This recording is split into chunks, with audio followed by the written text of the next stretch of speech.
Mère Ménard, je pêchais pas, je me reposais. C'est ça. La prochaine fois que je te pogne, Isidore, c'est toi que je mets au bout de la ligne. Qu'est-ce que tu fais ici, t'as jeune Papineau?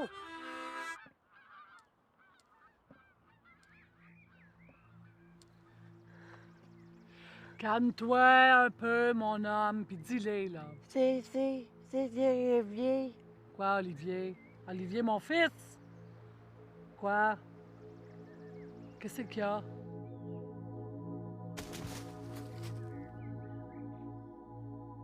C'est le bébé, Hein? Paris.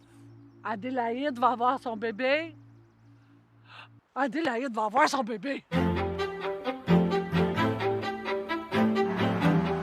allô? Docteur Despaux? Oui, Evelyne. Je t'appelle, il y a une patiente, une prémie qui vient d'arriver à Contract depuis 4 heures. OK, elle a-tu perdu du liquide?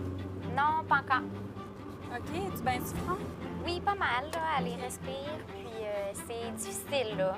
Il n'y a pas de complications pendant la grossesse. OK, là. super. Écoute, ben moi, je m'en venais à l'hôpital, là, fait que je venais l'évaluer. OK, parfait. À OK, bientôt. c'est bon. À bientôt.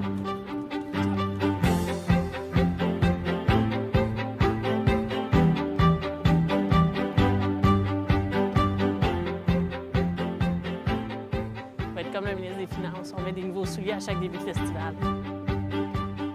On est jeudi matin, demain soir, il y a un nouveau festival, Lumière sur le lac. On a beaucoup de pression parce que Sainte-Agathe-des-Monts a une tradition d'événements.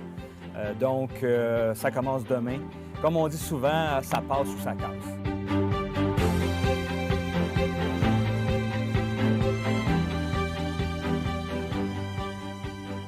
Quand on s'est vu la dernière fois, quand on s'est parlé de la messe, on n'était pas sûr de la date. On démarre le 150e avec une célébration pour nous rappeler qu'on vit d'espérance, qu'on le veuille ou non, notre histoire, comme Agatois, comme Agatoise, il y a un aspect religieux. Je pense que sans la foi, les gens n'auraient pas été capables de développer ce pays-là.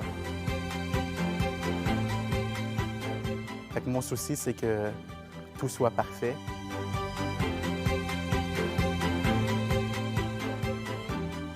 Il y a 2 ans, vous me disiez que j'avais une mission de faire connaître cette chanson-là avant qu'elle soit oubliée. On chante, et de son flot sont amoureux.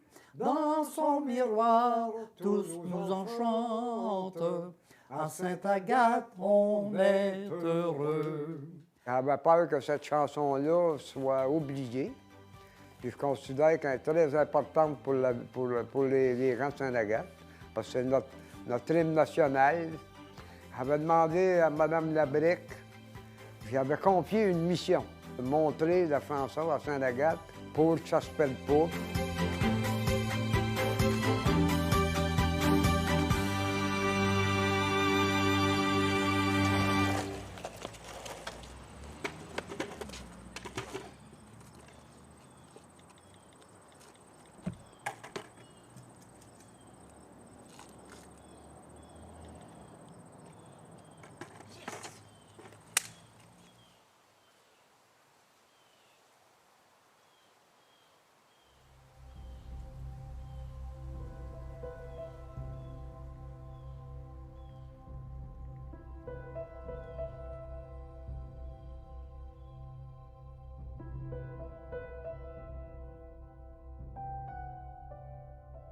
Les Canadiens français, dès 1837, commencent à immigrer aux États-Unis. Le cimetière de la race, comme le dit le curé Labelle, parce que beaucoup de 1 million de Québécois sont partis aux États-Unis.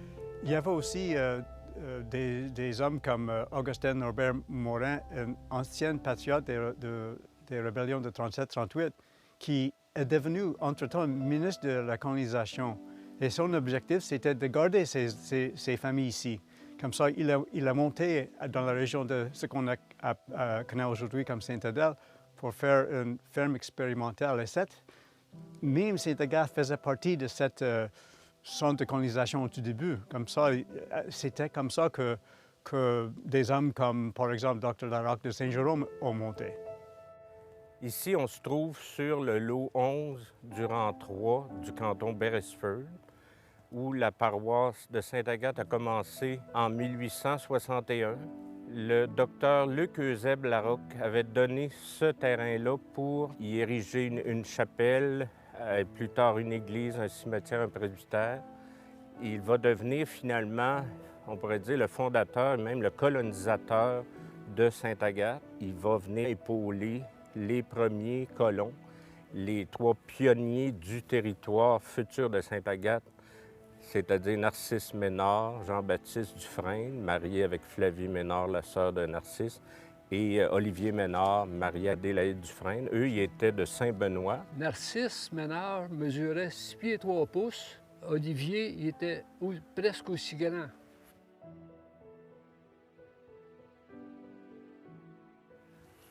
Tout le monde à Saint-Jérôme, quand il voyait passer des géants, ils étaient tous surpris avec des gros sacs sur leur dos. Ça leur donnait 50 000 pour venir prendre leur lot.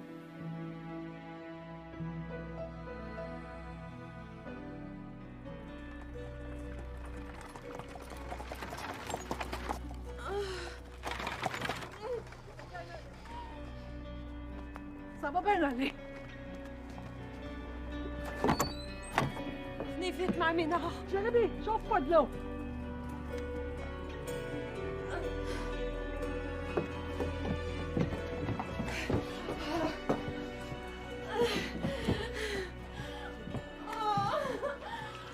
Respire, respire, ma petite fille.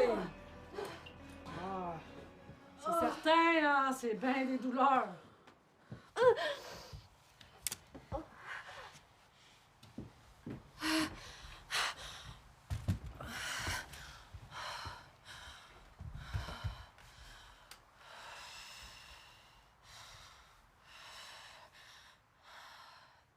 La mère Ménard, la mère d'Olivier et Narcisse, ont monté avec eux autres.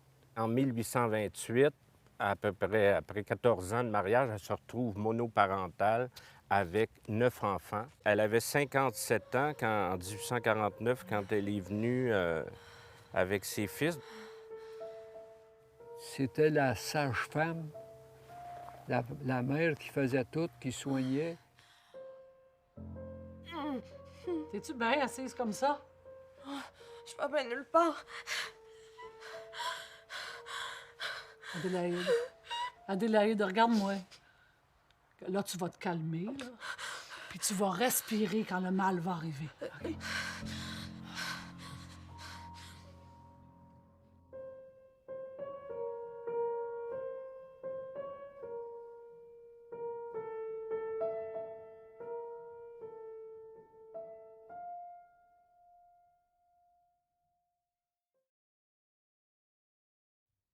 Partir dans l'arrière du Petit Poucette, le village du Père Noël, descendre à Saint-Jérôme, chercher une poche de farine. Il n'y avait pas de route, là. Une poche de farine sur son dos, puis remonter ça jusqu'au village du Père Noël. Ça prend à coucher du long de chemin, là, elle, là. On imagine aujourd'hui, avec la vie facile qu'on a, que des personnes peuvent vivre comme ça.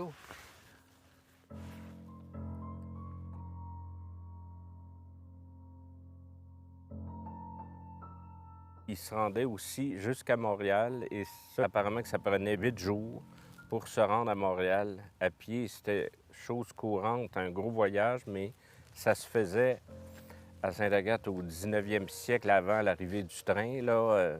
Et sachant ça, on comprend ce que les colons pouvaient endurer ou qu'est-ce qu'ils faisaient pour survivre.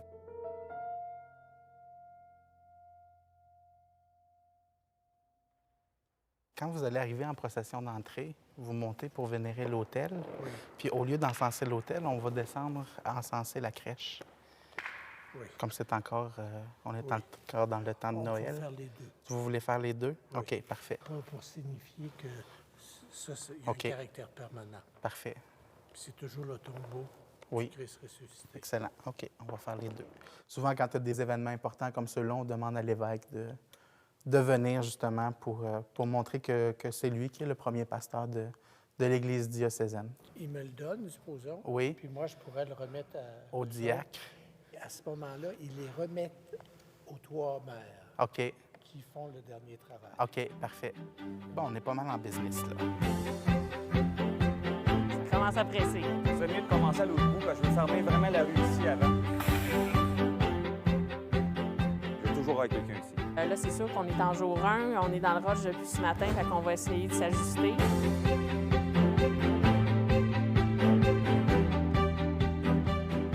La patrouille nautique, on avait parlé surtout vendredi, demain et samedi. C'est quoi le protocole de si on cherche un enfant?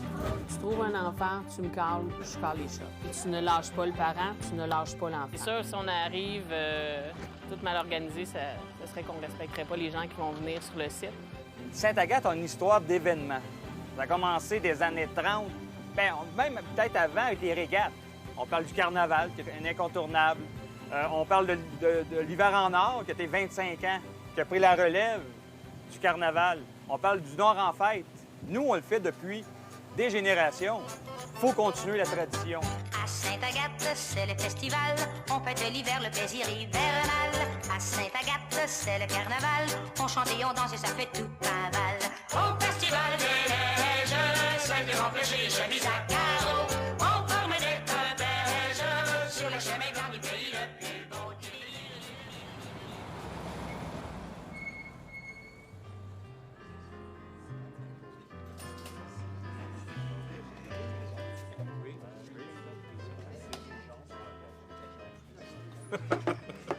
Monsieur Rattel, c'est trop d'honneur. J'attends toujours ton chèque, Prévost. C'était un des plus grands promoteurs que j'ai connus, mon ami Adélard. Adélard, j'ai rencontré Johnny Bélanger de la maintenance au Castel ce matin. Qu'est-ce qui est arrivé avec les gars des Shriners hier soir au cocktail? Le cocktail, tu t'en es occupé comme je t'avais demandé? Oui, je m'en suis occupé. C'est ça que tu voulais? Oui. Ben, c'est ça que j'ai fait. Hey, j'en reviens pas, Jean Baron, que tu pensais t'en sortir en me disant que tu leur avais rien promis à ces gars-là. Change pas de sujet, J.A. Écoute, Jean Baron, tu me dis que tu leur as rien promis, puis le gars des Shriners, il m'arrive avec une lettre écrite par toi, là, puis tout est écrit dessus, là, qui s'en venait des États une fin de semaine avec 500 délégués, qui louaient tout ce qu'il y avait de chambre à Sainte-Agathe. Tu leur as promis des chars allégoriques aussi. Mais ça, c'était mes chars allégoriques à part de ça. Puis un cocktail en haut de l'hôtel de ville. Puis après ça, tu me dis que t'as pas plus que 150$ pour le cocktail. Bon, regarde, tu sais, il n'y a pas de problème, là. Je suis débrouillard puis j'aime ma ville. Ces Américains-là ont été très bien reçus. Ma belle Mado, pourrais-tu m'apporter un café, s'il te plaît? C'est ce que j'ai fait? J'ai peur, là.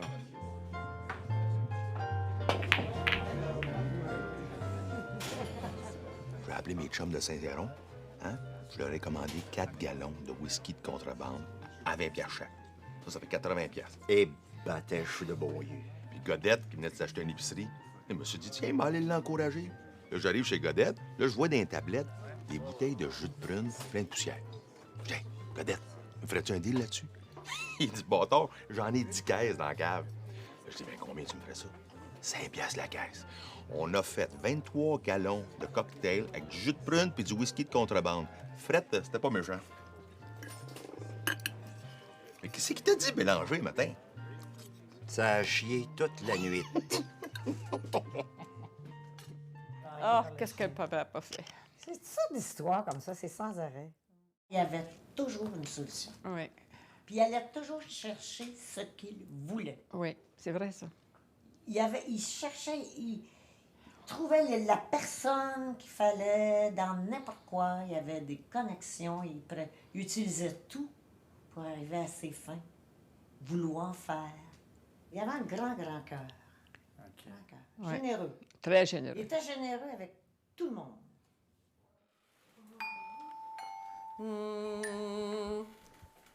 Ça, c'est pour le « à Sainte-Agathe ». On la prend un petit peu plus grave pour pas être pris en haut tantôt. Moi, j'ai eu de la misère un peu au moment donné. Vous allez être peut-être les seuls enfants qui n'allaient jamais chanter cette chanson-là. C'est peut-être la première fois... Hein, M. Lortie? Ça se peut-tu que ça serait la première fois que c'est chanté par des jeunes? Ou elle était chantée dans les écoles autrefois? Non, dans les écoles, je ne pense pas qu'elle ait été Donc, on est chantée vraiment dans les une première.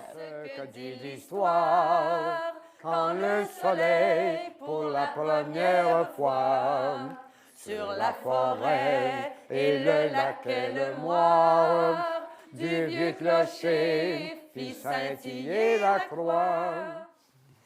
Moire, c'est quoi? Moire. Le lac et le moire. C'est un reflet. Oui.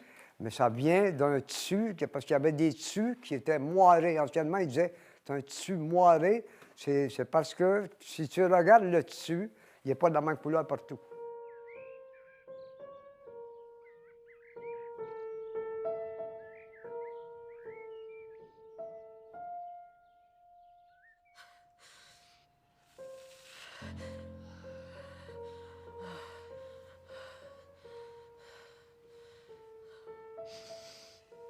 T'es une petite charbonneau, toi? Flavie. C'est ton frère que j'ai pogné à mon lac ce matin. Je suis pas bien. Je peux-tu aller sur le lit?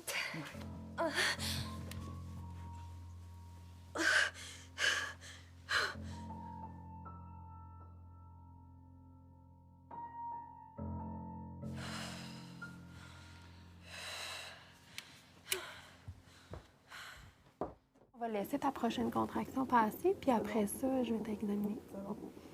Puis je te laisse décider, dans le fond, si tu veux qu'on crève les os ou pas, là.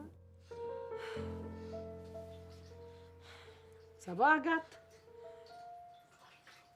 Es-tu sûre que tu veux regarder ça?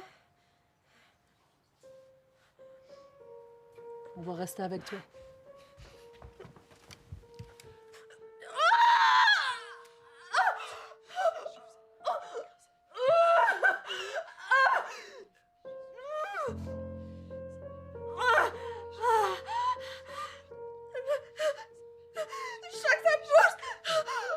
Ça, c'est parce qu'il est pas loin, hein? Continue à bien respirer. C'est beau. Flavie, va me chercher l'eau chaude, puis les guenilles propres.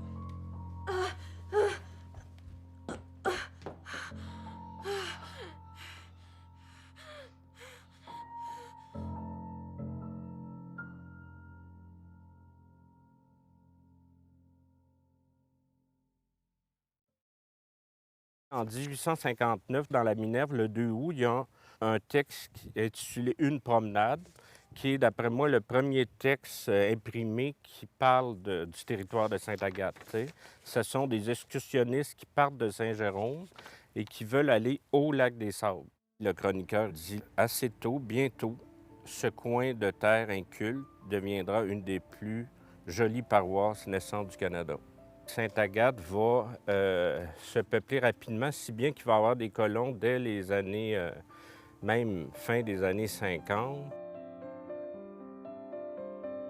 La colonisation va se faire presque essentiellement par des Canadiens français, des vieilles paroisses du comté de Deux-Montagnes, Terrebonne.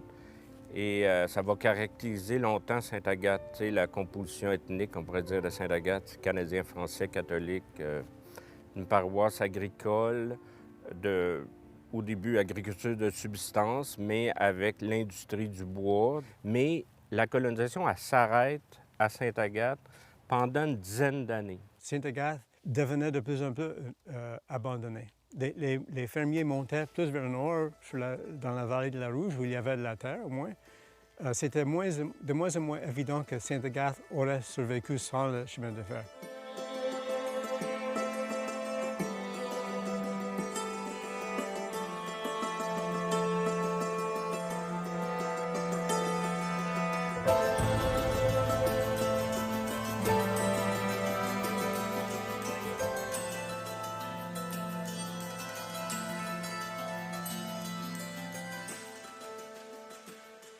L'église, elle avait été bâtie pour devenir une cathédrale. Mais c'est pas ça qui est arrivé finalement. Il faut dire qu'à l'époque, souvent, les diocèses s'acquéraient par tractation politique. Donc, Mont-Laurier, le curé Génier qui était là à l'époque, était assez proche du gouvernement de Wilfrid Laurier de l'époque. Alors, c'est pour ça que la ville s'appelle Mont-Laurier d'ailleurs, parce que comme il était ami avec Wilfrid Laurier, il lui a dit, bon, si tu m'amènes ici le palais de justice, si tu fais que le chemin de fer va s'arrêter ici, alors je vais faire nommer la ville Mont-Laurier, qui s'appelait à l'époque Rapide de l'Orignal. Alors, la ville est devenue Mont-Laurier. C'est Mont-Laurier qui a eu le siège épiscopal. Alors, c'était souvent des tractations politiques comme celle-là. À l'époque, l'évêque n'autorisait pas une construction d'église si il n'était pas certain d'avoir les moyens de la payer. Donc, à l'époque, les gens de Sainte-Agathe se sont mobilisés puis ils ont payé leur église, ce qui a coûté quand même assez cher pour l'époque.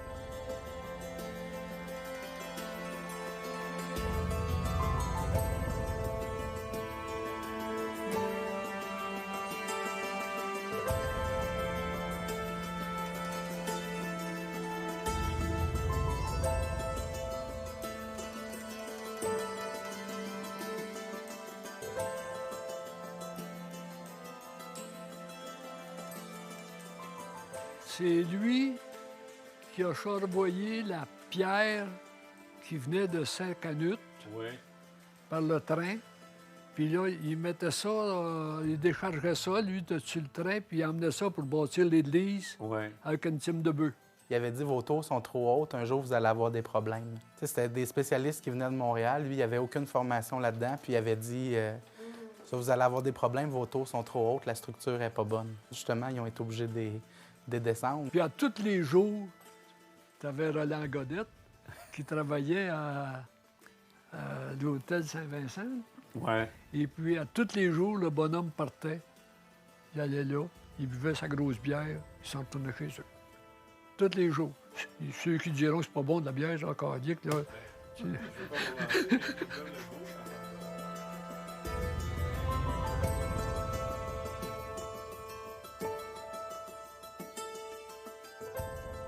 Ça, c'est vraiment une photo de ce qu'était l'église à l'intérieur, là, les lambris de bois à l'arrière. Ensuite, les 12 apôtres, plus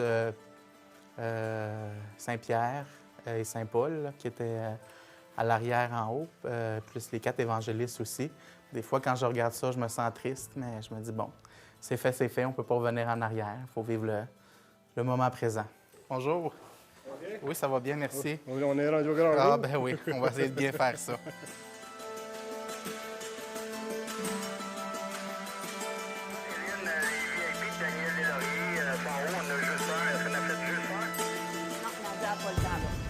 Mais ça me prendrait 4 têtes et 12 bras.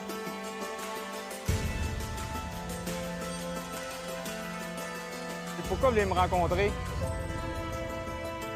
Venez-vous-en, là, vous allez voir à l'entrée du point Saint-Louis principal. Il y a un chapiteau, dans 15 minutes, je vais être là.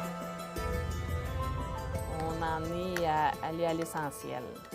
Comme tout le monde arrive avec des demandes spéciales pour là et qui en ont besoin là, bien, on s'ajuste. C'est plus que je pensais. Oui. Oui. Oui. Oui.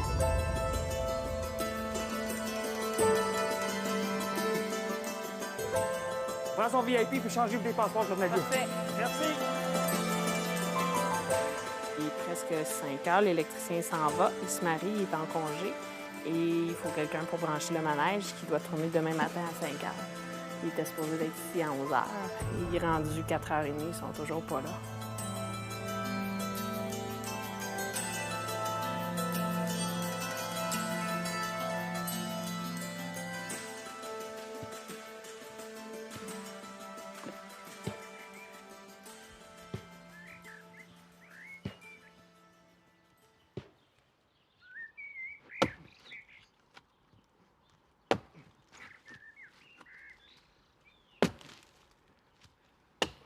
Tu seras pas tout seul pour bien longtemps encore. Si c'est une fille. Ben, go, fille. On est des ménards, oublie jamais ça.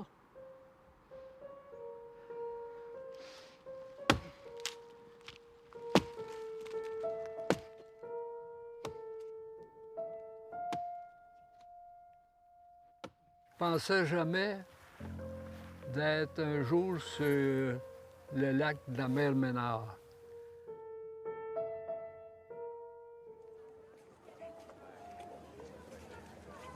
Avec l'arrivée du train en 1892, mais là, en moins de 2 heures, on pouvait se rendre à Montréal. Sainte-Agathe a assez vite été un point majeur sur la carte du Québec pour le tourisme. Tu sais, on venait des États-Unis, de la Nouvelle-Angleterre, de Montréal, du Québec pour jouir du bon air, de la beauté, de la nature de Sainte-Agathe.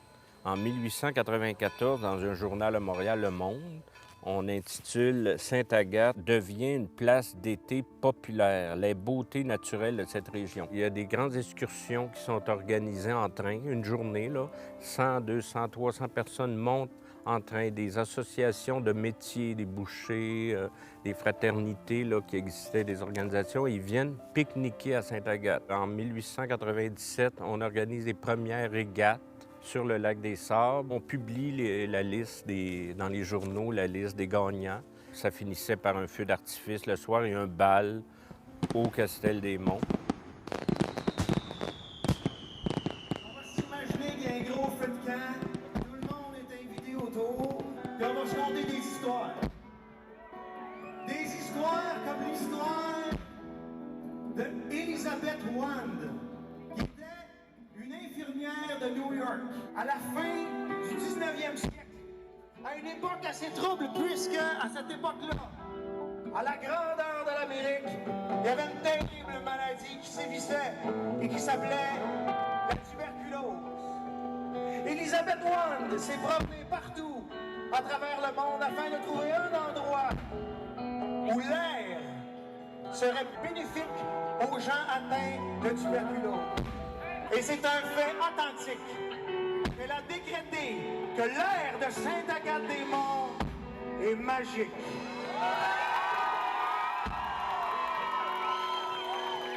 Semble-t-il que les tuberculeux retrouvaient la santé grâce à l'air de Sainte-Agathe-des-Monts. Il semble même que quand on respire cet air, ça augmente notre espérance de vie. Ah ouais, viens-t'en, on sort les instruments. Dans le temps, la tuberculose était la plus grande ennemie des êtres humains.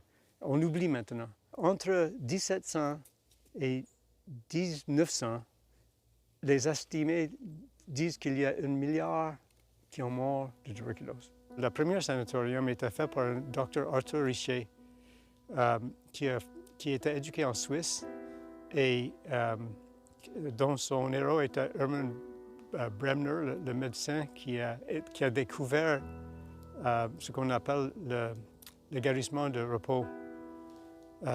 Et il est venu à Sainte-Agathe parce qu'il trouvait que les Laurentides étaient idéales pour faire le guérissement de repos. Et ça, c'est 1899. Le premier hôpital qu'il a ouvert, c'était sur la côte en montant vers le lac à la Truite, que M. Georges Lortie m'a dit, dans sa jeunesse, on l'appelait toujours le chemin de l'hôpital, ce chemin-là. 200 médecins ont monté pour la grande ouverture. 200 médecins. Mais moi, j'ai lu ça, je dis non, il veut dire 200, non, 200 médecins, 200 médecins. Et on commence à comprendre jusqu'à quel point que c'était important. C'était un des premiers centres de traitement au Canada, puis Sainte-Agathe allait devenir bien plus important que n'importe où au Canada pour le traitement de la tuberculose. Il y avait des lois sur interdisant les gens de cracher. Il y avait toutes sortes de contrôles parce que c'était très, très virulent. Quiconque crache sur les trottoirs des rues, des chemins et des places publiques devient passible d'une amende n'excédant pas 5 $ pour la première offense et d'une amende n'excédant pas 10 $ pour chaque offense subséquente. Toute personne qui tousse, qui crache, devra se munir d'un crachoir de poche ou autre réceptacle approuvé.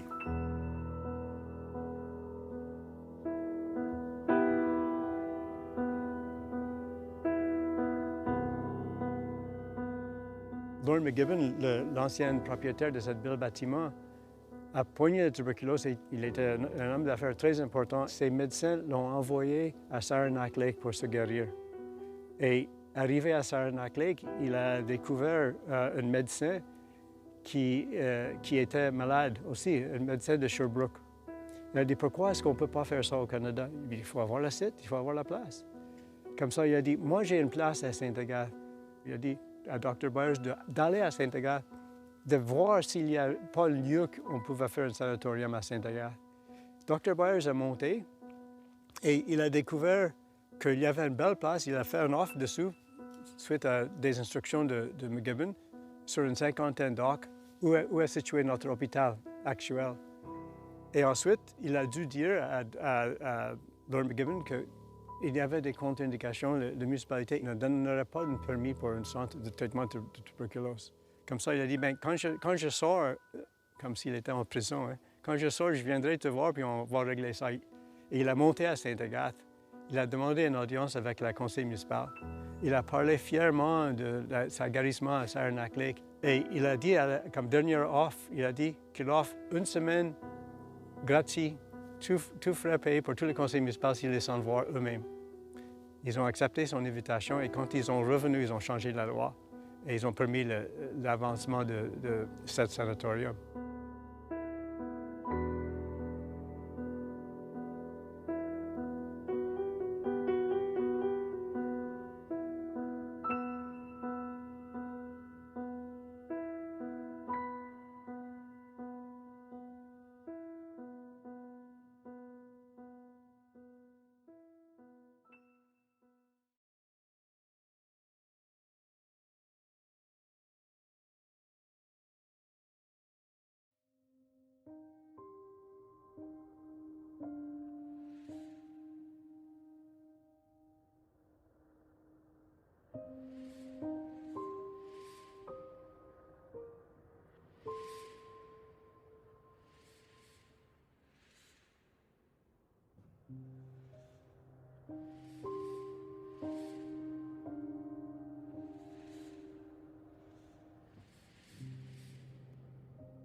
Les gens n'étaient pas riches, mais ils étaient heureux. Ronsard a dit, vivez, croyez-moi, n'attendez à demain, cueillez dès aujourd'hui les roses de la vie.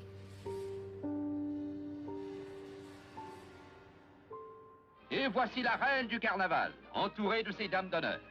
C'est le grand succès mondain de la saison. J'ai beaucoup parlé avec un vieux monsieur qui était pharmacien, qui s'appelait Omer Saint-Amour. Il a fait le premier carnaval en 1908.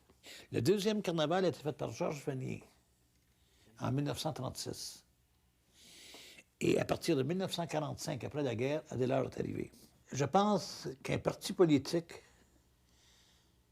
s'il veut être populaire, devrait organiser un carnaval. Québec nous a volé le bonhomme carnaval. Ça a été de Sainte-Agathe. Et le premier qui était habillé en bonhomme carnaval, c'est Roland Lachapelle, qui était peintre. Et ça, c'est sous le règne d'Adélard, avec son carnaval. Jean Baron, c'est pas la première fois que je te le dis, il faut donner un grand coup pour le carnaval. Avec toute la concurrence, là, il faut se différencier. Adélard, je te l'ai dit que la ville pouvait pas en faire plus. Le tourisme va nous sortir de l'embarras. Sainte-Agathe, là, ça a une vocation touristique. Sainte-Agathe n'a pas de vocation touristique, ni aucune autre d'ailleurs. Les individus ont des vocations, pas les villes. T'es comme le curé Labelle, t'as juste une idée en tête. Ben, j'ai pas de problème avec ça. Je connais pas dans la province quelqu'un qui est plus dévoué que toi pour son village. Mais j'en connais pas un de plus entêté. C'est quoi ta nouvelle idée? On s'en va à New York. Puis il fallait avoir du front. On peut dire du front. Monsieur Rattel, il était formidable. New York. New York? L'année prochaine, là, en plus du château, là, on va avoir des sculptures de glace là, géantes partout dans le village. Là. On va avoir les chars allégoriques, puis on va avoir aussi la parade au flambeau. Tu sais, le village va tout être illuminé, là. Ça coûte cher, ça, bon. Mais c'est pour ça que c'est assez. Non, c'est pour ça qu'il faut en mettre plus, un petit peu plus. Tu sais, ici, à SA, là, on a le plus gros carnaval d'hiver au monde. Au monde! Puis parle-moi pas de Québec. Puis aux États, ils ont commencé à parler de nous autres, là, dans les journaux, à la télévision, depuis quelques années, là. Mais là, c'est le temps d'aller se montrer à Margoulette. Qu'est-ce que tu veux faire? On prend un avion, on amène la neige là-bas, on part une gang à New York, puis on fait une grosse bataille de boules de neige devant l'hôtel de ville de New York. Ils recevaient de la neige à peu près tous les 2 jours par avion. Ils se garochaient de la neige sur le Times Square, toi. Ils plotent de neige, puis ils se garochaient de la neige. Puis là, on prend des danseurs d'ici, là, puis on les amène, on les met en chemise à carreaux, les tucs, les ceintures fléchées, là, puis on fait un gros spectacle à Times Square. Puis écoute-moi bien, on amène 6 huskies, puis on fait du traîneau dans les rues. T'es malade. Ça se peut, mais ils vont parler de nous autres en chien. Les journaux, télévision, radio, là, regarde, on va passer partout, baron. C'est de la poésie, de la littérature, tout ça, des rêves. C'est pas ça que les gens veulent. T'imagines comment ça coûte tout ce que tu veux faire? Les travailleurs, Gia, c'est pas des rêveurs qui veulent. Ils veulent des industries qui vont les faire travailler. Mais pas la même année. Comment ça, pas la même année? On fera pas tout ça la même année. La première année, là, on va faire la bataille de boules, là, puis ils vont déjà être assez surpris, là. Puis les autres années, ben regarde, on rajoutera de la folie, là, puis c'est pas qu'ils nous prennent pour des fous d'un coup, là. Tu joues-tu aux échecs, toi, Jean? Non. Moi non plus. J'ai entendu dire, me suis laissé dire, que les bons joueurs, là, ils jouaient toujours 2-3 coups d'avance. Mais moi, là, quand tout le monde dort, c'est à Sainte-Agathe, là, moi, je travaille sur nos affaires. Puis là, on va aller quelques années aux États, là. Puis après ça, on va traverser en Europe. Puis je te le dis, là, d'ici quelque temps, là, ben, le carnaval, ça va être le plus gros au monde, puis ça va durer 1 mois. Ça va te tuer. Quand il a passé aux douanes, il y avait un chien qui manquait une licence. Mais papa était chevalier de colon. Il a fait un signe au type aux douanes. Puis lui aussi était chevalier de colon. Il a été capable de passer le chien. Un chien s'est détaché. Oui. À New York. À New York, il s'est promené C'est la dans 5e toute la avenue. ville. Là, les gens étaient affolés. Parce que ces chiens-là ont l'air des loups, quand même. Oui. Alors, le chien s'est promené dans les rues de New York. Et puis là, les polices se sont affolés là, pour attraper le chien. Mais ça, papa, il dit c'était formidable. Ça a fait Ça fait du de la brouhaha publicité dans la ville de New York. Pour Sainte-Agathe, là, ils ont parlé de Sainte-Agathe, les chiens venaient de là, et t'es content.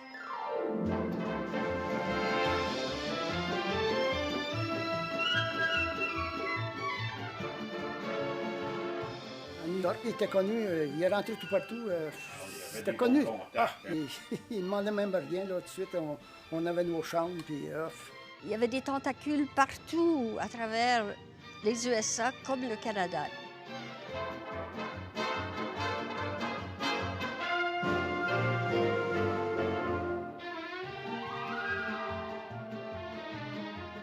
C'était super beau.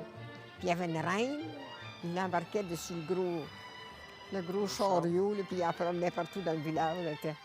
C'était presque comme les vues qu'on voit, là, les reines à Hollywood, franchement. C'était vraiment beau. D'abord, on faisait tous les hôtels parce que chaque hôtel se piquait d'avoir son bal. Les gens en profitaient pour se faire voir et il y avait des foules extraordinaires. On visitait des hôtels, il fallait se montrer, rencontrer tout le monde. Il fallait saluer le monde à part de ça. Il y avait beaucoup d'hôtels aussi à visiter. Ah, il y avait beaucoup de ça. Il y avait au moins une dizaine d'hôtels. 9 hôtels.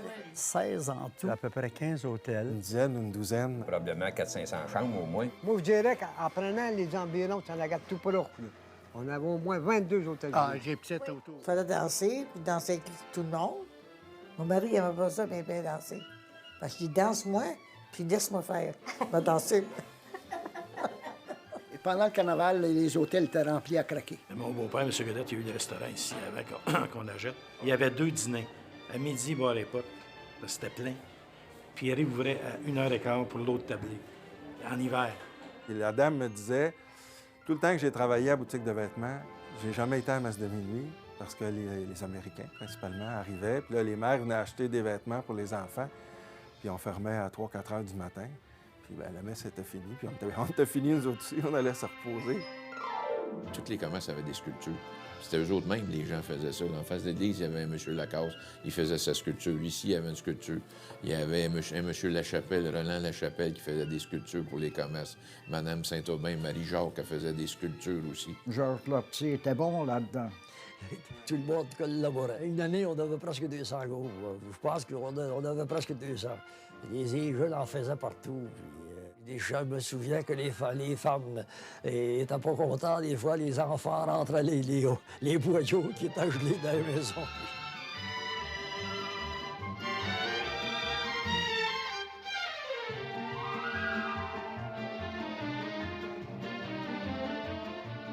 Ça coûtait rien à personne. M. Rattel trouvait le financement pour toutes ces activités-là. C'était, comme on dirait, un anglicisme full bénévole. Les gens, M. Rattel, il faisait embarquer tout le monde comme bénévole. Il y en avait peut-être une centaine, 150, 200 bénévoles que lui, il pouvait se fier sur eux 12 mois par année à chaque fois qu'il déplaçait quelque chose. L'asphalte, ici, aucune chaise. Fauteuil roulant seulement. Qu'est-ce qui se passe, c'est qu'on a un trou d'induction électrique, puis on ne sait pas d'où c'est que ça vient. C'est peut-être parce qu'il y a tellement de fréquences qui se promènent. Il y a du FM de toutes sortes, parce qu'on est plusieurs compagnies sur le site, puis on n'arrive pas à le trouver. On n'a jamais eu ce problème-là. Jamais, jamais. On n'a jamais eu autant de monde, jamais eu autant d'électricité, jamais eu autant de portables de branchés qui utilisent le Wi-Fi en même temps. Nadia, Daniel. Bonjour, ça va bien? Encore? Oui, bonjour, bon festival. Mais on n'est pas capable d'utiliser les instruments qui ont des amplificateurs à lampe. Tous les instruments avec les amplificateurs et instruments qui sont en transistor fonctionnent bien, sauf ceux qui sont à lampe. Mais il fait beau. Fait que là, on est là-dessus, puis le show, il commence bientôt. 40 minutes exactement. Il n'y a pas son walkie-talkie. Bruno, go! Oui, Nadia. Est-ce que tu peux venir me rejoindre sur le bord de la petite scène, s'il te plaît? Ici, Daniel. Oui. C'est pas le système de son, c'est pas nous autres. C'est les guitares. Qui va bien. Ça, c'est le sting pour les fontaines. Ce qu'on pourrait faire. Fermer? Oui, on va le fermer. Okay. Ce qu'on va faire, là, c'est qu'on va parler à Jean-Philippe à tous les soirs. Ils sont pas là, c'est ça. OK. Je peux te faire un shutdown là, l'essayer. L'essayer? Non. Donne-moi 2 secondes, OK? Ils sont là, Jean-Philippe. C'est sûr son char, il est parti là. Il est là, Jean-Philippe. Regarde celui qui ferme la clôture. Il arrive. Fais-le fermer anyway. Fais-les fermer.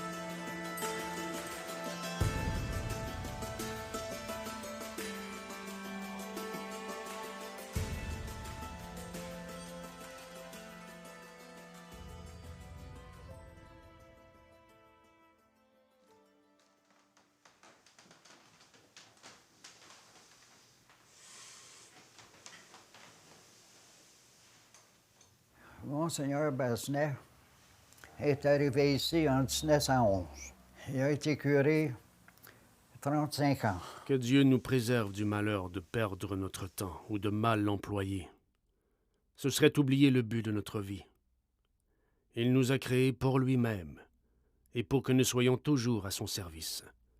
C'est le secret du bonheur, appartenir à Dieu et marcher vers lui. La religion, dans ce temps-là, c'est les curés qui menaient, puis l'évêque. Ils contrôlaient tout, eux autres. Là. Je me souviens, quand on allait à l'école, il fallait prendre les rangs à l'école le dimanche matin pour aller à la messe. Ouais. Puis si on ne se rendait pas, si on était absent, on avait des notes dans notre bulletin. Et on comptait qui allait à l'église. On faisait des équipes, là, puis des clubs. Là. Ah oui. Puis l'équipe qui avait ramassé le plus de messes. Puis, gagner des indulgences. Dans le fond, de gagner des indulgences. Te souviens-tu aussi des visites paroissiales? Le curé se promenait de maison en maison. Puis là, il comptait le nombre d'enfants, puis il disait 4 ans, votre dernier, là? Qu'est-ce qui se passe? L'Église ne condamne pas les amusements honnêtes qui ne nuisent pas aux pratiques religieuses et qui ne sont pas contraires aux lois de la morale. Il faut être en garde contre tout danger grave et contre toute occasion prochaine de péché. Les amis qui acceptent et mettent en pratique les directives de l'Église reçoivent une grâce spéciale qui les protège contre les mauvaises inspirations du démon.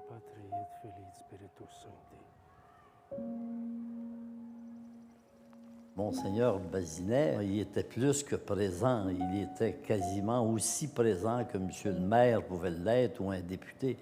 On ne faisait aucune activité grandiose ici à Sainte-Agathe sans que le curé en avait le contrôle ou à peu près.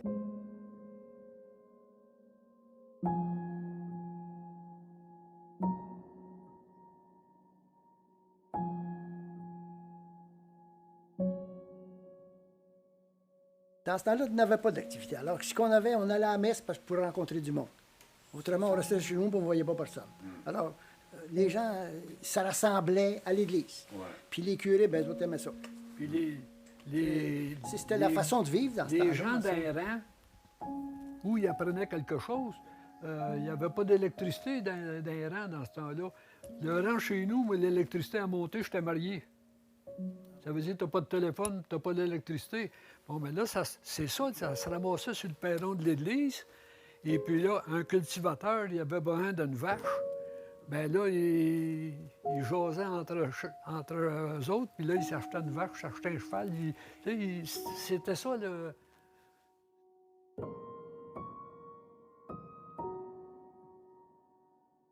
Tout le monde l'aimait.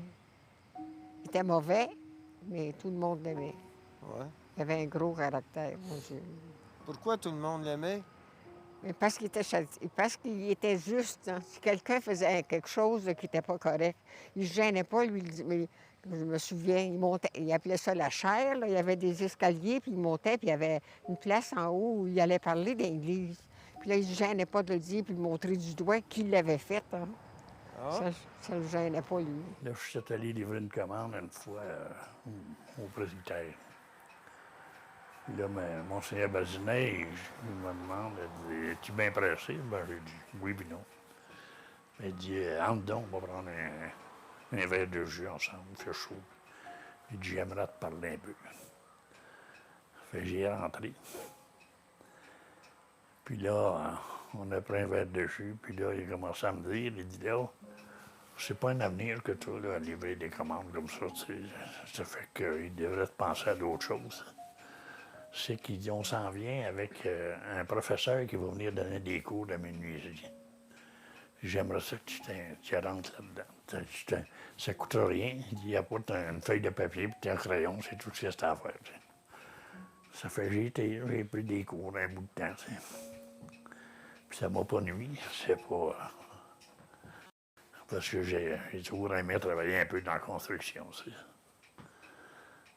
Ça fait que j'admirais un peu Monseigneur Bazinet parce que depuis que j'étais jeune, que je l'aimais, le Monseigneur Bazinet. Le jour de Sainte-Catherine, c'était sa fête, puis il était commissaire de l'école. Ça fait que là, le jour de sa fête, il envoyait une grosse chaudière de bonbons mélangés à l'école, au collège, puis une au couvent. Puis les professeurs, ils mettaient tous des petits sacs, puis ils nous donnaient. On avait tout fait qu'un sac de bonbons, tu sais. Ça fait qu'on ne pouvait pas oublier sa fête tant que tu es jeune. Hein?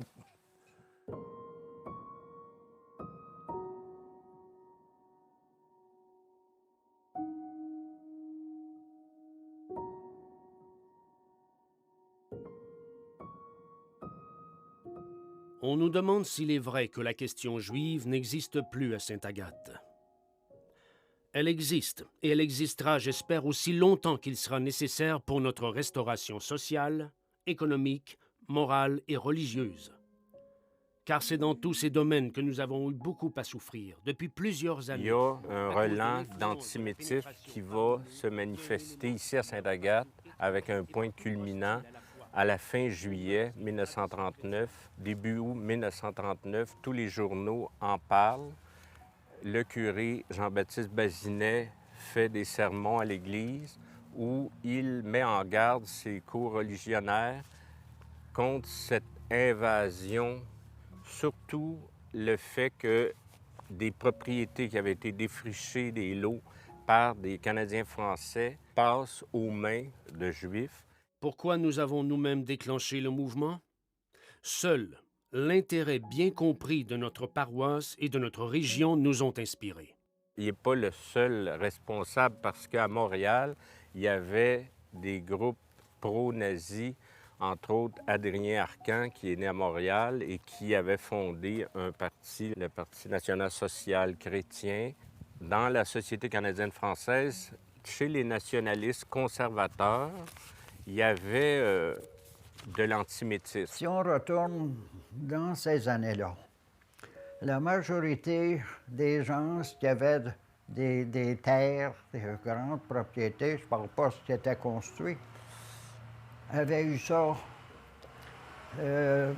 comme colon de la couronne. Plusieurs d'entre eux étaient illettrés.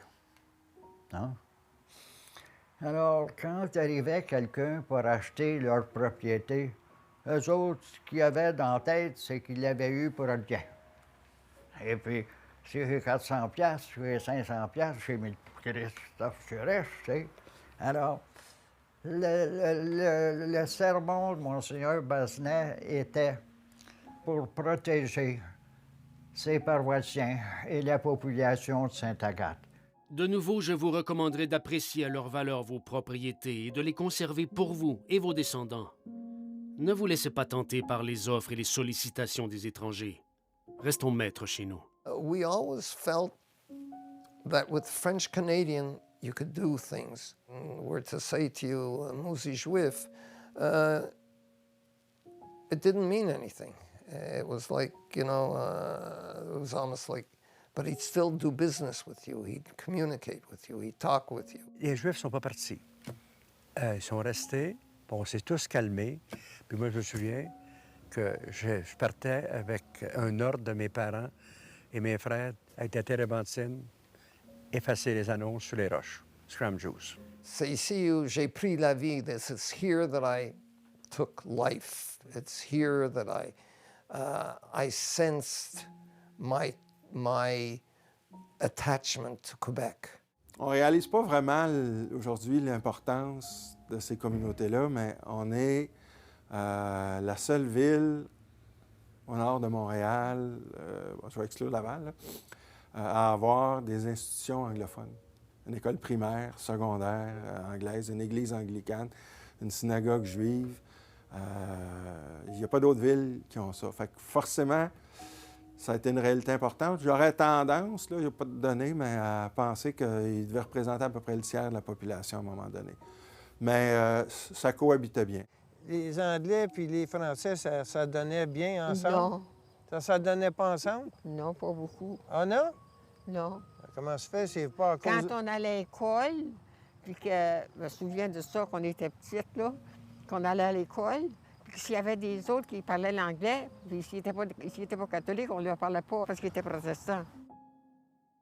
On a appris notre anglais avec eux autres. À jouer avec, fraterniser avec ces gens-là, j'ai appris l'anglais sans m'en apercevoir. C'est autre chose de vivre ici, parce que depuis toujours, on voit des anglophones, on voit des Juifs qui sont venus, des gens qui viennent voir le lac. L'industrie touristique, oui, des Européens aussi beaucoup. Ça fait une autre atmosphère, ça, que d'être élevé dans une petite ville qui est loin, où on ne voit jamais personne d'étranger. Les Américains qui venaient, toutes sortes de monde est venu. Fait qu'il y a beaucoup de gens à Sainte-Agathe qui parlaient anglais aussi. Ça fait un climat très particulier aussi.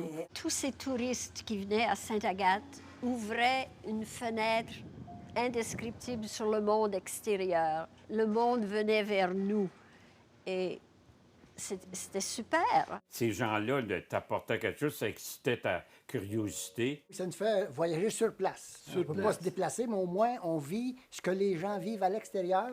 Puis, je sais pas, ça nous donne un goût de rencontrer, de connaître, de s'exprimer. C'est ça. Les gens de Sainte-Agathe ne s'habillaient pas comme les gens un peu plus loin dedans. Parce qu'ils s'habillaient un peu comme les tours. Ils cherchaient à s'habiller comme des visiteurs. C'est un fait qu'on s'habillait comme des millionnaires. Parce que... Quand vous avez commencé à comprendre l'anglais, c'est-tu les mauvais mots que vous avez appris en premier et les bons mots? Je les apprenais, je les disais pas.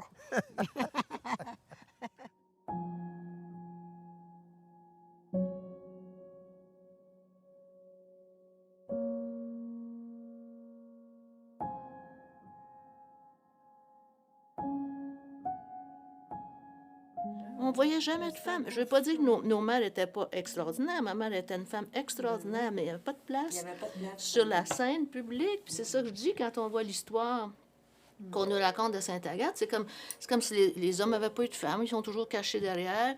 Puis même s'ils ont des idées très avancées, c'était difficile. Les femmes qui travaillaient, qu'on connaissait, elles étaient institutrices. Il y avait des infirmières, pas des médecins, là, des infirmières. Puis il y avait, quand on allait dans les magasins, c'était des vendeuses. Il y en avait... c'est là qu'ils travaillaient, puis c'est là qu'on les voyait. Avec nos modèles féminins, on n'en avait pas. Tu sais, nous autres, on avait été habitués de faire des choses pour rester à la maison. Tu sais, moi, le cours que j'ai suivi, c'était femme dépareillée.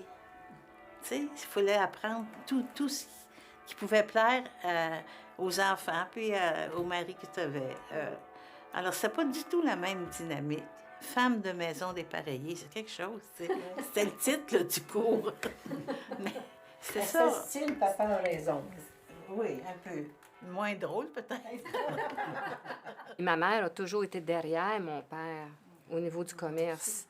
Quelle femme! Puis quand mon père, 10 ans plus tard, quand mon père est devenu malade, c'est ma mère qui a pris les rênes de la famille, les rênes, les rênes du commerce. Des femmes comme ça, là, il y en avait beaucoup parce qu'ils n'ont jamais eu le droit de s'exprimer ou bien non, ils n'ont jamais pris les pôles. Comme femme publique puis engagée, il y avait Thérèse Tourangeau. Ah, ben oui, t'as pas. Thérèse était en avant de son temps. C'est grâce à elle qu'on a les HLM aujourd'hui. T'sais. Elle n'avait pas peur de son opinion. Puis quand bien même elle aurait dérangé tout le monde, si elle croyait à ça, ça fonctionnait comme... En 1983, il y a une institution importante qui a pris naissance pour les femmes à Sainte-Agathe. C'est l'ombrelle. La violence conjugale, à ce moment-là, dans les années 80, c'était tabou quand même. Hein? On n'en parlait pas, on en voyait un peu, mais on ne le disait pas. La naissance de l'ombrelle a permis non seulement d'aider les femmes qui étaient victimes de violences, mais ça nous a permis à nous autres, hein, le reste de la population, à être plus conscients de ces problèmes-là, puis à dénoncer un peu plus. Vous avez dû en connaître, vous aussi, Mme Lafrenière, dans votre temps, la violence conjugale, puis l'emprise des hommes sur les femmes. Oui, madame. Mais dans ce temps-là, on n'en parlait pas trop. Ben non, il fallait pas en parler. On n'osait pas. Mais en parliez-vous entre femmes? Hein? En parliez-vous avec des amis entre femmes? Mais pas tellement. Dans vos bonnes œuvres, comme vous dites. Les bonnes œuvres, c'est ça. Vous aidiez ces femmes-là aussi, vous autres? Ah oui, on essayait de les aider. Ouais. Parce que c'était pas drôle, dans le fond. C'était pas drôle. Ouais. Puis des maris violents, là. C'est dangereux.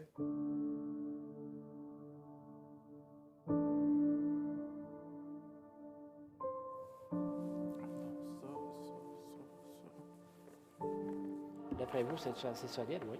Oui, ça, c'est que... Avant, on leur mettait leurs souliers en plus. Hein? Il y avait des souliers rouges. Ça se peut pas.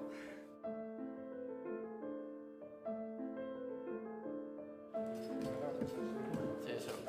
Quand ma palette, tu veux te faire ça pour aller chercher, tu veux te lever la tête. Si tu le mets ici, tu l'as, puis tu vois juste au-dessus, fait qu'il reste droit dans ce temps-là. OK?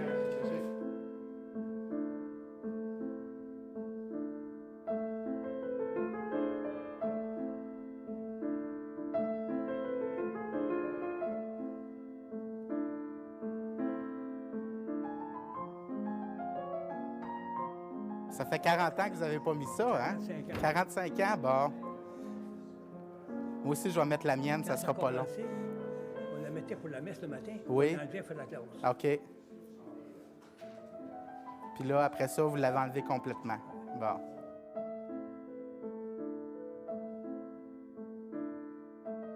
Vous vénérez l'autel tous les trois ensemble. Oui. Après ça, il va mettre de l'encens dans l'encensoir. Oui, je vais tenir l'encensoir. C'est ça. Puis là, vous faites le tour. Là,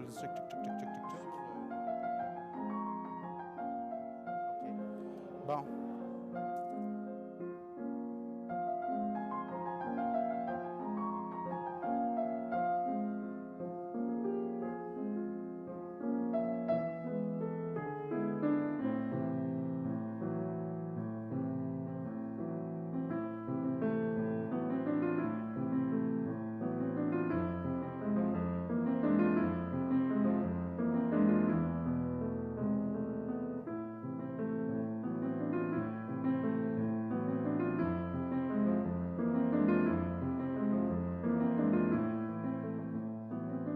Alea jectaes, le sort en est jeté.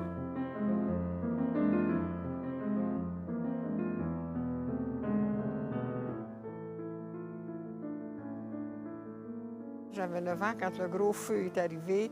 C'est arrivé dans une maison face à l'église, là, un petit peu passé l'église. Le feu a pris dans une maison privée. Et le vent s'est élevé et le feu a commencé des deux côtés de la rue. Ça a descendu jusqu'au Vieux Roi. Aujourd'hui, le marchand de meubles, le Prévost. Et l'autre côté, ça a descendu jusqu'à là également. La seule chose qui a été sauvée, c'est le couvent. Oui, la caisse populaire aujourd'hui. Les parents sont venus au couvent pour nous chercher, ma soeur et moi. Puis les sœurs n'ont pas voulu, on les garde et le feu s'est en allé de ce côté-là.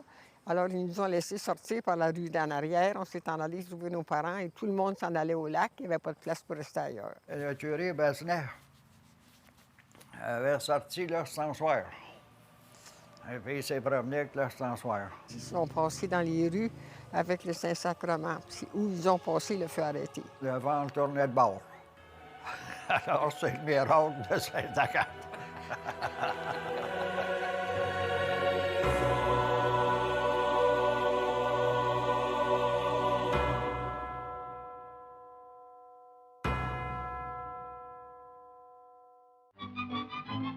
Pour une fête sportive, on ne saurait trouver d'endroit plus propice que Sainte-Agathe-des-Monts. Skieurs, patineurs, venus de tous les coins du Canada et des États-Unis, et en plus, naturellement... Le berceau du ski au Canada est ici. Il n'est pas à Mont-Tremblant, il n'est pas à Saint-Sauveur, il est à Sainte-Agathe. Au tout début, vers 1921, le premier club de ski a été formé à Sainte-Agathe. Je me souviens de la photo.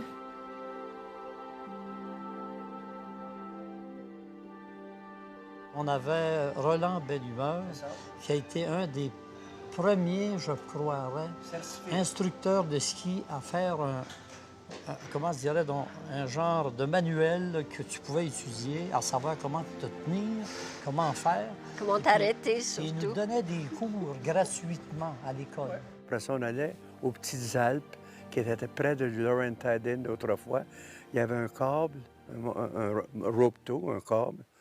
Et ce fameux remontant à câble a été inventé sans discussion par Moïse Paquette de Sainte-Agathe-des-Monts. À partir d'un moteur, une transmission, un châssis de voiture, il a bâti la mécanique, puis là, il a installé des poteaux, puis des poulies, puis il a tout perfectionné ça, puis il a fait breveter ça pour le Canada et les États-Unis. Je disais, il y avait une douzaine d'hôtels à Sainte-Agathe, il y en avait peut-être 7 ou 8 qui avaient leur remontée, fait que t'allais au Manor House, qui est la calèche, puis il y avait un skito. Le Laurentides lui envoyait ses clients aux Petites Alpes, qui était un terrain public. Le golf en avait un, le chalet suisse en avait un, le manoir d'Ivry en avait un. Fait que l'hôtel qui, dans sa publicité, disait « J'ai ma remontée mécanique », c'était un gros plus. Fait que ça l'a popularisé le ski. Fait que les gens ont délaissé le ski de fond. Ça l'a changé forcément le village de Sainte-Agathe.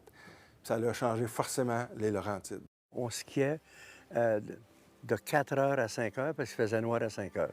À tous les jours, on faisait ça. L'unique affaire qu'on avait à Sainte-Agathe, l'inventeur Moïse Paquette avait acheté un avion, il avait enlevé les ailes, puis il l'amenait sur le lac, puis il nous tirait en arrière de ça. L'arrêt au ski de Moïse. Mais l'avion, est-ce que tu voyais quelque chose quand tu étais en arrière depuis les listes? Rien. Les lunettes. La neige du lac, là. On était une vingtaine en arrière. On a eu des champions, dont Rémi en faisait partie.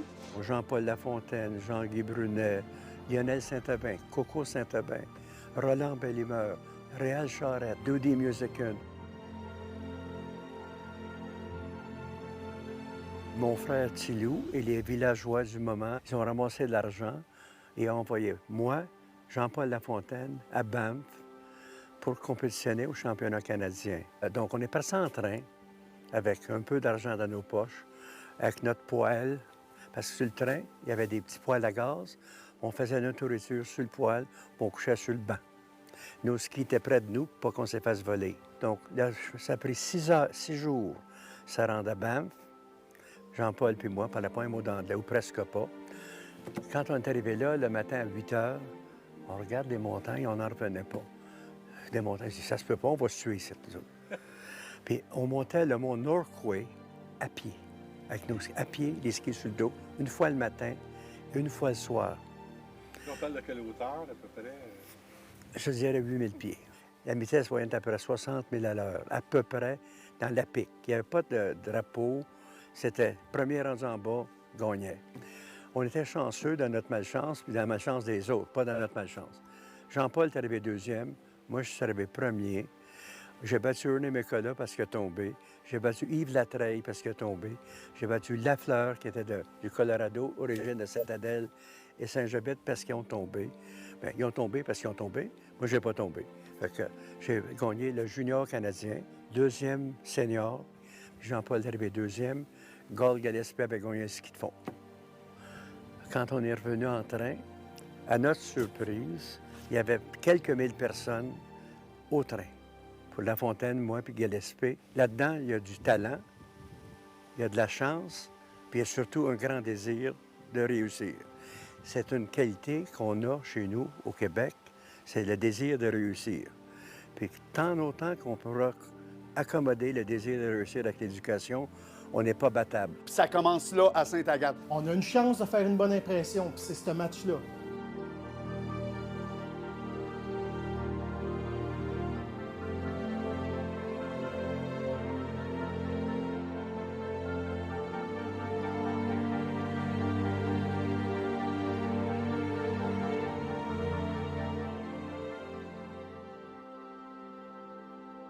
On était vraiment dirigés à faire du sport à Sainte-Agathe.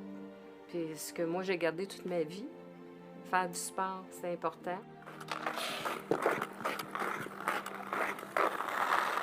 Moi, j'ai rarement vu une ville comme Sainte-Agathe, de si peu d'habitants, de développer des rois de hockey comme les Alain Pilon, Sylvain Raymond, Christian Blaquière, Martin Lachaine, Benoît Lantier comme gardien. Ça, c'est Michel Non, Gauguin. ça, là, c'est Sylvain Beauchamp.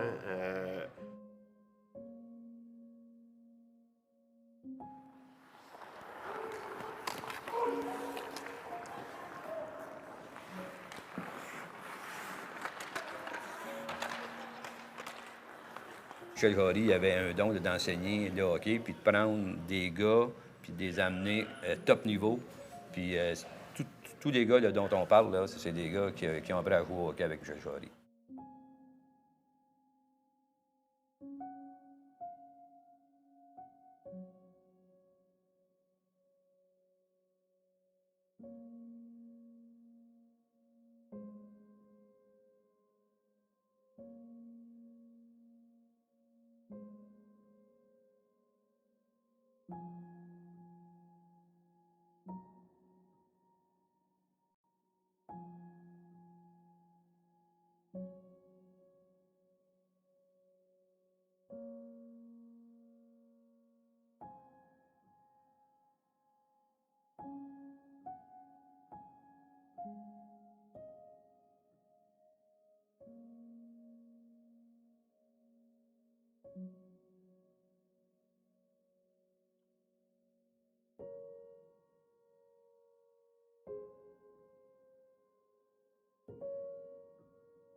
Jouer contre les frères, c'était plaisant. On savait qu'il n'y avait pas de pad là, pour se protéger les jambes.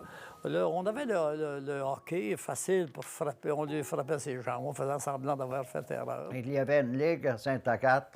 Il y avait le National, le Canadien, le Maple Leaf, l'Indépendant. On appelait Typhons, Alphonse Vanier, le gardien de but, Léo Lortie, mon frère, Fernand Desjardins à l'avant, Louis Pellerin à l'avant, Télésphore Charbonneau à l'avant, René Lortie, mon frère, qui était à la défense. La photo est devant moi, puis je m'aperçois que c'est tout du bon monde. C'était tous des bons joueurs, Mais ils sont tous morts. C'est pas parce qu'ils ont travaillé trop fort au hockey, c'est parce que l'âge les a amenés. Mais ils sont tous morts, certains.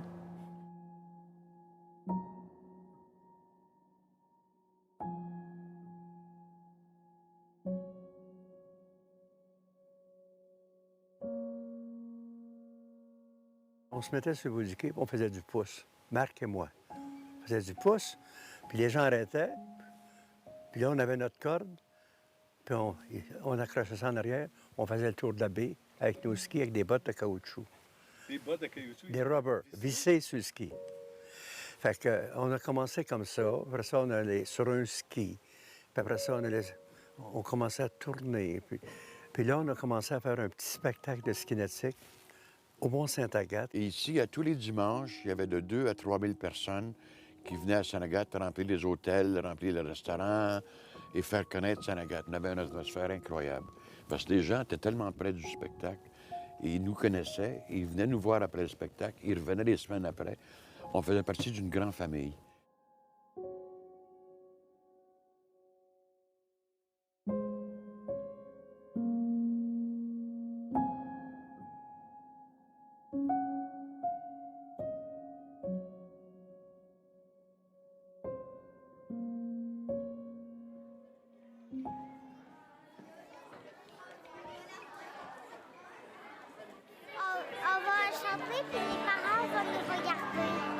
Ça serait pas mal le temps de monter sur scène pour le réchauffement, de se placer par classe. C'est le temps aussi de boire de l'eau pour t'hydrater. Mais t'es pas obligé de boire toute ta bouteille puis d'avoir envie pipi là, 2 minutes avant le concert. Alors, un peu d'eau. Les amis, regardez ici. Allez-vous penser que l'école achève et que c'est presque l'été? Et j'aimerais voir, moi, cette joie-là pendant tout le concert. Oui. Je vous souhaite tellement beaucoup de plaisir. C'était comme ça à l'époque. Les pères étaient moins présents qu'aujourd'hui. Je trouve qu'aujourd'hui, les pères sont tellement présents.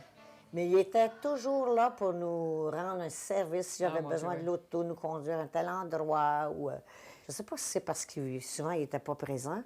Ils voulaient compenser pour ça. Mais pourquoi t'en vouloir faire pour les autres? Pourquoi toujours être à l'extérieur? Je me répondais comme ceci. Je me disais, bien, il y avait toujours un besoin de dépassement chez lui. Il y avait toujours un besoin de réaliser beaucoup de choses. Aussi, je vais aller plus profond que ça.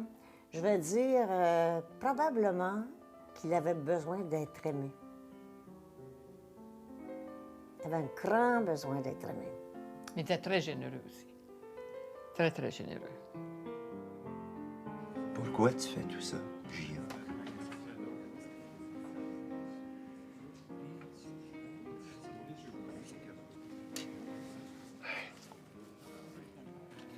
Fait que des fois, je me pose la question, là.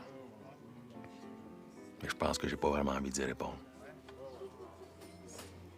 J'ai pas envie d'aller fouiller là-dedans, là. Non, j'ai pas envie d'aller voir ça, là. Tu sais, je le sais que je manque à ma femme et à mes filles. Et ça doit faire un mois que j'ai pas passé une fin de semaine à la maison. Tu sais, hier matin, Michel est venu me voir. Elle voulait un manteau neuf. Sa mère voulait pas. Elle a donné 30$ là, pour que ça l'achète, là. Mais tu sais, quand je fais ça avec ma fille, je fais-tu la même affaire que quand je deal?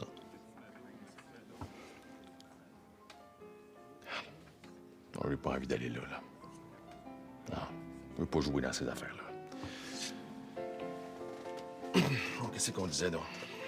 On disait qu'on s'entendra jamais sur ce qu'il faut pour Sainte-Agathe. Combien ça te prendrait? 7 000. Regarde, je vais préparer le conseil et tu viens les rencontrer dans 2 semaines. Je te garantis pas 7 000, mais bon, je vais te supporter. Merci, Jean. Fais attention à toi, s'il vous plaît. Inquiète-toi pas, hein, by the way. La nuit, je dors comme un ours. Hey, Tiggy, on s'en va à New York.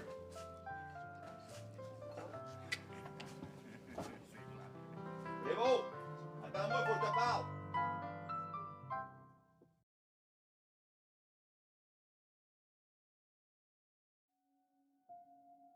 On l'aimait beaucoup. On l'a manqué longtemps, puis on le manque encore. Ah oui. Parce qu'après ça, hein, tout change. Tout change.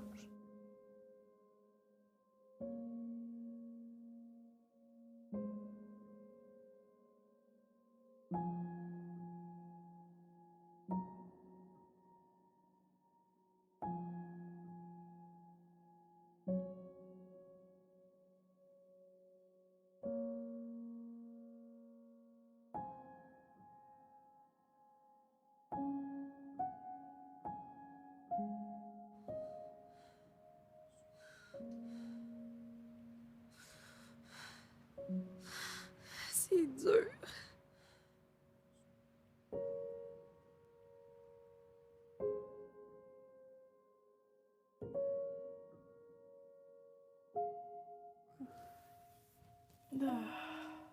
C'est correct.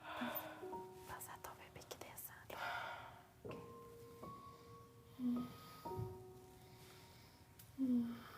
T'as le droit de t'endormir entre les contractions, là. C'est d'être relax, relax, relax, relax.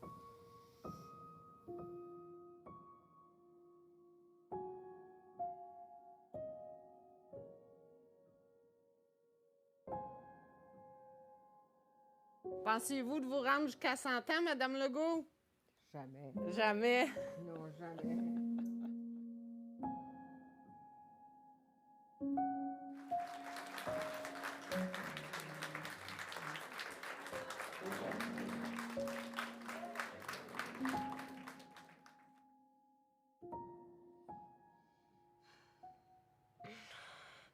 T'es courageuse, Adélaïde. Je suis heureuse que tu sois la femme de mon Olivier. Vous allez bâtir un pays ici. Puis moi, là, je suis bien contente d'être ici avec vous autres pour voir ça. Hey, l'autre jour, le curé Labelle était d'un parage pour voir s'il y avait du neuf. Ben là, j'ai dit que du neuf, il y en avait en masse. Rapport que t'allais nous donner un bel enfant. C'est ce qu'il m'a dit. Il m'a dit qu'on était tous des géants. Ouais, des géants. Ben, c'est vrai, là, qu'on est grands, hein? Mais pas juste ça qu'il voulait dire, je crée bien. Non, c'est pas juste ça. Parce que dans ses yeux, là, il y avait une petite lumière, là. Oh, ça fait vraiment mal. Respire. Prends une grande respiration.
J'ai eu quelques commerces dans ma vie d'adulte.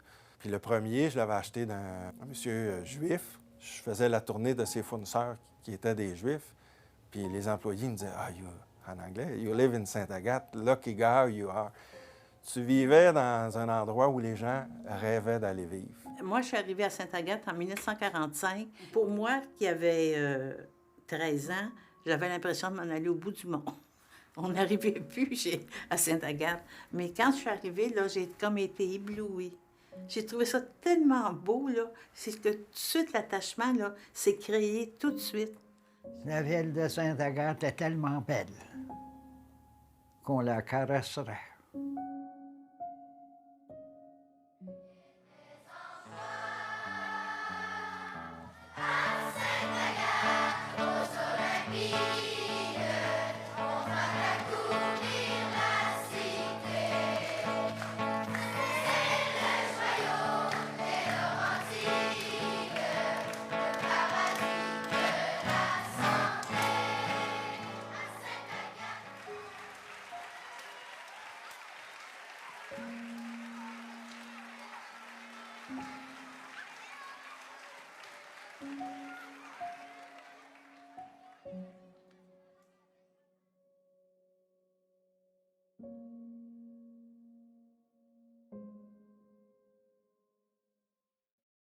Est-ce qu'on peut le tester? On peut-tu fermer les fontaines, s'il vous plaît? Ça sera pas long, Bruno, on ferme les fontaines. Il y a juste les ordinateurs qui fonctionnent. Est-ce que ça fait encore le bruit? Tu me donnes autorisation de faire le shutdown, là? Non, je veux savoir si en arrêtant les fontaines, ça fait encore le bruit. Il reste une fontaine d'allumée, là. Il reste une fontaine d'allumée. Je te confirme qu'on a encore le buzz, même avec les pompes arrêtées. C'est une fontaine d'allumée. Il reste une fontaine d'allumée. Ça sera pas long, ils vont tous fermer leur ordinateur pour qu'on puisse faire le shutdown sans risque.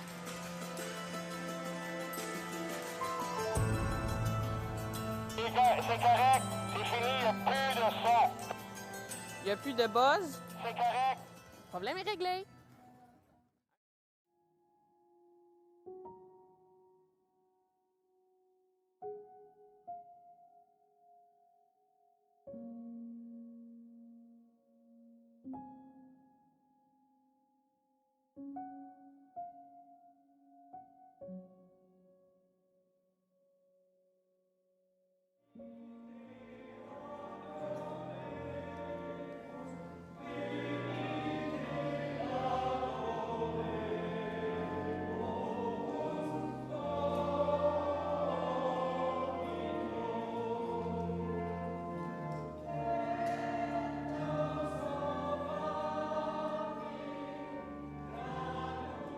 Moi, je me dis à Gatois, bon, c'est quasiment comme une maladie, non? Il ne faut pas dire ça comme ça, mais ça s'attrape, je crois. Puis que c'est incurable.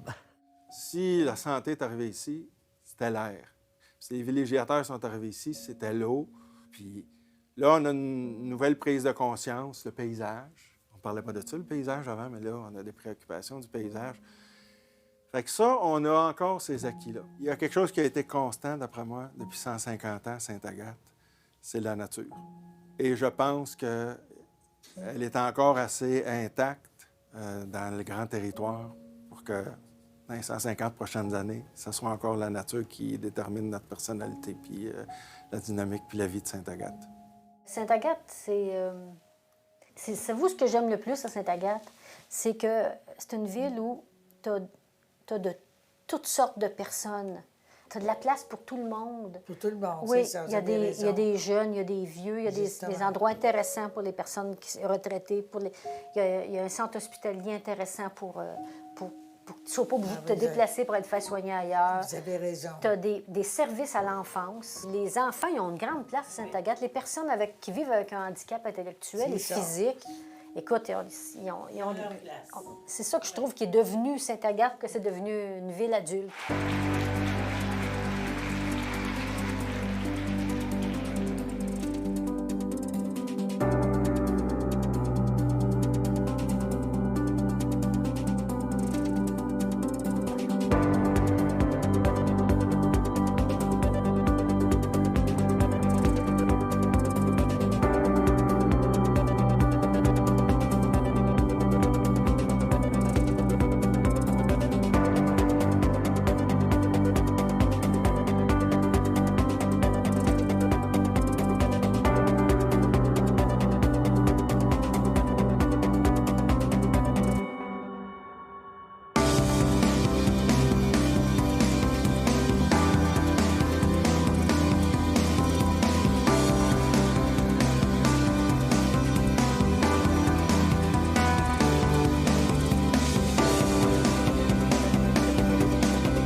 cette communauté est l'œuvre de femmes et d'hommes, dévoués et fiers.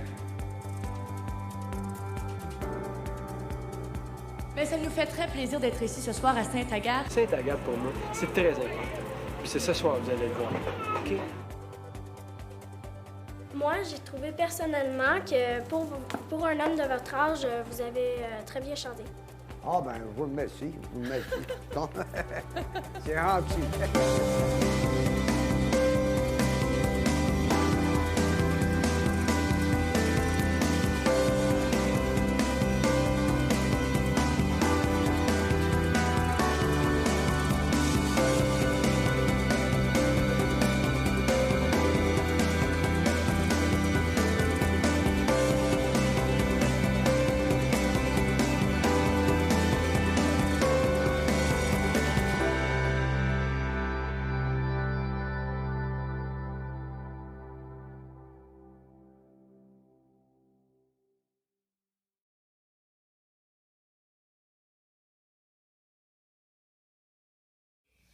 Là, je téléphone à mes chums de Saint-Jérôme, j'achète 4 gallons de whisky de contrebande à 20 piastres le gallon, ça faisait 80 piastres. Il me restait 70 piastres. Il y avait un ami Godette qui venait d'acheter une épicerie. Je dis, il l'encourager. J'aperçois dans ses tablettes des bouteilles de jus de prune pleines de poussière. Le frère de Saint-Deal là-dessus a dit, bâtard, je n'ai dit caisse en bas. Comment ça me fait ça? 5 piastres la caisse. Donc, on s'en va en haut de l'hôtel de ville, puis c'était le jouet, l'alambic qu'il y avait là. On a fait 23 gallons de cocktail avec du jus de prune. Le lendemain matin, je rencontre Johnny Bélanger, vous connaissez? Il était à la maintenance au Castel. Il dit, qu'est-ce que c'est que vous avez donné au gars? J'ai dit, juste ça. Qu'est-ce que c'est? Il dit, ça a chié de plein de huit.